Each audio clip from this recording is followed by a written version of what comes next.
Hey guys, back with another YouTube video. Today it's going to be a showing off video. Now I got some items from the flea market and some items from the pawn shop. Some of this stuff I'm going to be selling, some of this stuff I'm going to be keeping. So let's show off what I got from the flea market first. First is this big item. I bought this Craftsman axe from the 70s. At least that's when I'm able to find out about it. It's in really rough shape. I have to clean up the back end right here and get this mushrooming off. But you can still make out the Craftsman logo. I'll blast all the rust off of it and fix up the back end and preserve the original handle that's still on it. So this one will be put for sale once it's cleaned up. Next is what I can suspect is an old military knife.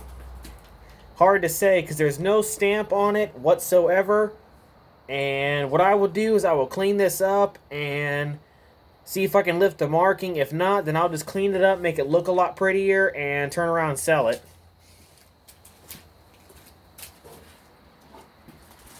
Next is a Saber Japan Hawkbill. Definitely seen better days. I'm going to clean this one up and sell this one as well.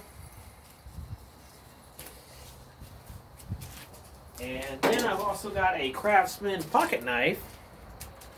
And this one needs a new spring because the spring right here is broken that's holding the main blade.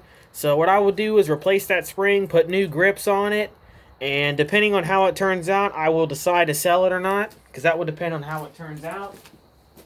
And then last but not least, I also picked up this V for Vendetta movie. That I'm keeping. And next is my pawn shop finds. First is this World War II Lee Enfield Enfield 4 Mark II that I picked up at a pawn shop. And I've already got one of these, and this one I'm actually going to turn around and sell on eBay. Or if anyone wants this, they can happily buy it from me. Or depending on when this video comes out, it will already be sold. Next is another knife I picked up at a pawn shop. This is a Buck 186 from 1999. In great shape. I honestly did not know this was a buck knife because when it was closed like this, I suspected it was just a cheap Chinese knife because China is well known for copying this design. And when I opened it and saw the word buck on it, I was jaw-dropped because I probably looked past this knife who knows how many times. And I bought it, and I'm going to re-tip it and put it in my collection because this one I did not know that they even made. It's probably a discontinued model. What I would do is take this piece off, clean the blade, put it back on, and make it look brand new, and this one's going straight in my collection. So that was a good find. And next is a Buck 1 dot on each side. This one's from 1972 to 1980. And I've already got one of these. This one I'm going to clean up and put a new tip on it and repolish it, make it look a lot better. And I'm going to sell this one because I've already got one of these that's in a lot better shape. So this one I'm going to sell.